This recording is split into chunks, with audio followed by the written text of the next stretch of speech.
तो I am sure ये आपके साथ भी हो रहा होगा कि आप जब वीडियो ट्यूटोरियल देखने बैठते हो तो आप बोर होने लगते हो और फिर आप थोड़ी देर बाद उसे बंद करके कुछ और करने लगते हो।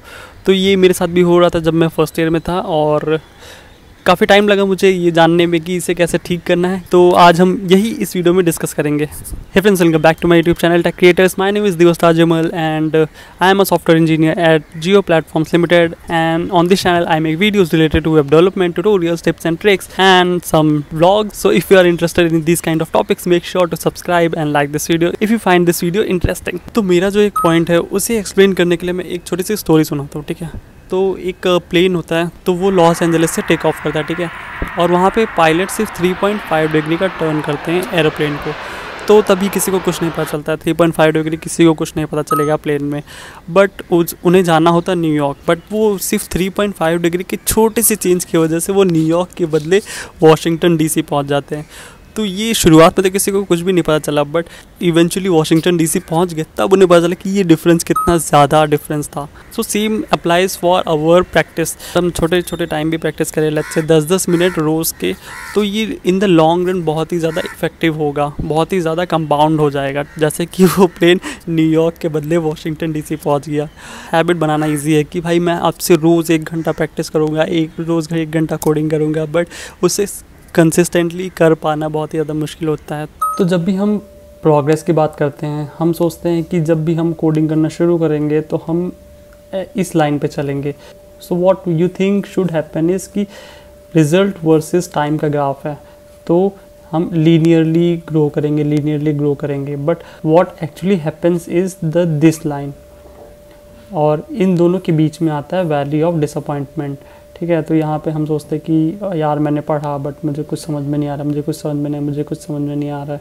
फिर धीरे धीरे एक पॉइंट ऐसा आता है जहाँ से आपको अपने जो भी आपने बहुत सारा इनपुट डाल रखा है इस टाइम पीरियड में, वो आपको दिखने लगता है, उसके रिजल्ट्स दिखना चालू होते हैं और यहाँ पे आपको कंपाउंडिंग रिजल्ट्स दिखना चालू होता है। But most of the people यहाँ पे हार जाते हैं कि यार मुझे कुछ समझ में नहीं आया, मैं इसे छोड़ रहा हूँ, यार मुझसे नहीं हो रहा, मैं छोड़ दे रहा हूँ इसे, ठीक है। तो काफ़ी सारे लोग यहीं पे डिसअपॉइंट होकर रुक जाते हैं।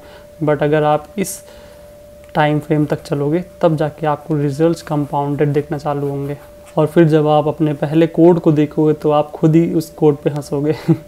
हैबिट्स बनती कैसे? तो हैबिट्स 4 स्टेप में बनती है, ठीक है। Q, craving, response and reward. Q, चलो एक एग्जाम्पल कि एक नोटिफिकेशन आता है आपके फ़ोन में, तो ये हो गया क्यों कि नोटिफिकेशन आया। अब नेक्स्ट है कि आप सोचते हो कि भाई नोटिफिकेशन में क्या हो गया, किस चीज़ का नोटिफिकेशन होगा, तो ये हो गई क्रेविंग। अब होता है कि आप फ़ोन उठाते हो और देखते हो कि भाई कौन सा नोटिफिकेशन आया, तो ये हो गया रिस्पॉन्स। और जब आपने उसे उठाया तो आप रील्स स्क्रॉल करे जा रहे हो, यूट्यूब शॉर्ट्स स्क्रॉल किए जा रहे हो, तो ये हो गया आपका रिवॉर्ड कि आपको आपके ब्रेन को अच्छा लग रहा है कि आप देख रहे हो, एंटरटेन हो रहे हो, बट इवेंचुअली वो आपको कहीं पे लेके नहीं जाएगा, आपको कुछ मिलेगा नहीं उससे। सेम हैपन्स कि जब आप कोई वीडियो ट्यूटोरियल देख रहे होते हो तब आप बोर होने लगते हो, तो ये हो गया क्यों। फिर आप एंटरटेन होने का सोचते हो कि भाई थोड़ी देर देख लेता हूँ, तो ये हो गई क्रेविंग। थोड़ी देर कुछ और देख लेता हूँ, एंटरटेनमेंट वीडियो देख लेता हूँ, तो ये हो गई क्रेविंग। फिर आप फ़ोन उठाते हो, तो ये हो गया रिस्पॉन्स। और फिर आप मिस्टर बीस्ट की वीडियो देखना चालू कर देते हो, एक के बाद एक, आधे घंटे, 1 घंटे, तो ये हो गया रिवॉर्ड। तो ऐसे करके आपकी बैड हैबिट बन जाती है कि आपके ब्रेन ने लिंक कर दिया कि आप जब वीडियो ट्यूटोरियल देख रहे हो तब आप बोर हो रहे हो, तो आप क्या करोगे, फ़ोन उठा के देखोगे और एंटरटेनमेंट चालू कर दोगे। तो ये एक बैड हैबिट बन जाती है। जब भी आप ट्यूटोरियल देख रहे होगे आप बोर होना चालू हो जाओगे और आप फ़ोन उठा के रील्स वगैरह स्क्रॉल करना चालू कर दोगे। तो ऐसे बनती है बैड हैबिट्स। तो सिमिलरली हम ये जो बैड हैबिट जैसे बनी वैसे ही हम अपनी एक गुड हैबिट बना सकते हैं। क्यों? इसमें हम कैसे कर सकते हैं कि हम जब भी अपना लैपटॉप वगैरह है उसे हम अपनी ऐसी जगह पे रखें जहाँ पे हमारी बार बार उस पर नज़र जाए। तो इससे क्या होगा कि क्यू बन जाएगा लैपटॉप, जिसे हम बार बार देखेंगे, फिर हम एटलीस्ट शुरू तो कर पाएंगे, बार बार वो सामने आएगा। तो ये हमें हेल्प कर सकता है अपनी जो प्रोग्रामिंग है या फिर जो भी स्किल्स हमें डेवलप करनी है उससे स्टार्ट करने में। प्रोग्रामिंग आपको करनी तो आप प्रोग्रामिंग कर सकते हो। चीज़ें बार बार आपके सामने आएंगी तो एटलीस्ट आपको रिमाइंड तो आएगा। आप लैपटॉप को अंदर रखोगे बैग में तो रिमाइंड भी नहीं आएगा। तो मैं अभी इसे रिलेट कर पा रहा हूँ। जब मैं कॉलेज में था तो हमारे पास सिर्फ एक बेड था, एक टेबल थी, चेयर थी।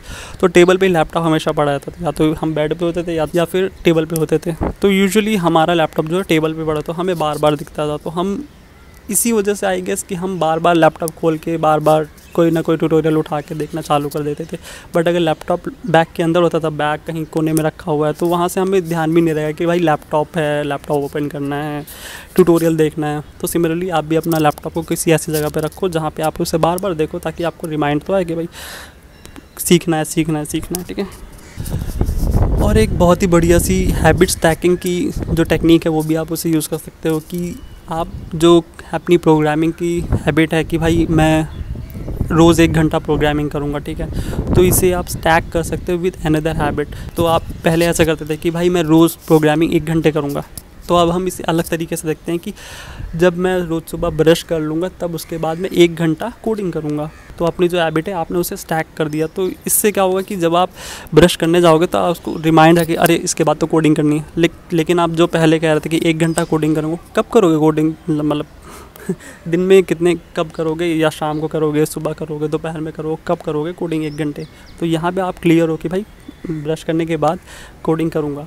आप ये मत बोलना कि ब्रश भी नहीं करोगे। Also don't set unrealistic goal कि भाई 40 घंटे का अगर कोई कोर्स है तो मैं उसे 2-3 दिन में ही ख़त्म कर दूंगा। ये बिल्कुल गलत है। अगर 40 घंटे का कोर्स है, आप उसमें से एक वीडियो देखो, स्मॉल स्टेप्स लो, हमने पहले ही डिस्कस किया, स्मॉल स्टेप्स लोगे, एक वीडियो देखो, उसे इन डेप्थ देखो, उसे खुद से प्रैक्टिस करो, खुद से इम्प्लीमेंट करो, उसके बारे में रिसर्च करो, तो इससे आपकी नॉलेज ज़्यादा बढ़ेगी एज़ कम्पेयर टू आप दिन भर बैठे हो, 2 दिन में, 3 दिन में आपने वो 40 घंटे का कोर्स ख़त्म कर दिया। उससे आप बर्नआउट भी हो जाओगे, ज़्यादा कुछ सीखने भी नहीं मिलेगा एज़ कम्पेयर टू आप रोज़ रोज़ इसे करते हो। और अगर आप रोज़ रोज़ ऐसे करोगे ना, मतलब मल्टीपल डेज़ में इसे डिवाइड कर दोगे वीडियोज़ को, तो आपकी जो आदत है सीखने की, वो आदत भी आपकी अच्छे से बन जाएगी कि भाई अब आप रोज़ आके देख रहे हो, रोज़ कंटिन्यूस आके देख रहे हो, एक एक वीडियो। तो ये एक अच्छी आदत है। इससे आप कंसिस्टेंट रह पाओगे, तो ये भी आप सीखोगे एज़ कम्पेयर टू आपने 2 दिन में ख़त्म कर दिया पूरा का पूरा tutorial. Okay, so you can also start with just 2 minutes of reading a book, और या फिर 2 मिनट्स में कोडिंग तो नहीं होगी, तो एटलीस्ट 10 मिनट दिन के कोडिंग करना स्टार्ट करोगे तो आपकी जो आदत है वो बनना चालू हो जाएगी। ऑफकोर्स आप जब 10 मिनट कोडिंग करने जाओगे कहोगे 10 मिनट तो यार कुछ भी नहीं होता है, 15 मिनट, आधे घंटे तो कर ही लूँगा। तो ऐसे करके आप इवेंचुअली एटलीस्ट आप स्टार्ट करते रहोगे। आज 10 मिनट किया, उसके अगले हफ्ते लेट्स से उसको 15 मिनट कर दिया, या फिर 20 मिनट कर दिया, उसके अगले हफ्ते आपने उसे 30 मिनट कर दिया। तो ऐसे करके ग्रेजुअली इंक्रीज़ करना है टाइमिंग को, ताकि जो आपकी आदत है आप बोर भी नहीं होगे, आपकी जो आदत है वो इम्प्रूव होना चालू हो जाएगी। So take small steps towards your goal. तो अगर आप स्टार्ट करना चाहते हो तो आप ये वीडियो देख सकते हो जिसमें मैंने सिखाया how to build a pixel art generator, और ये वीडियो सिर्फ 15-20 मिनट की है। तो आप इसे, अगर आप 10 मिनट में बोर हो जाते हो तो 10-10 मिनट में देख लो, आराम से देखो, कोई दिक्कत नहीं है।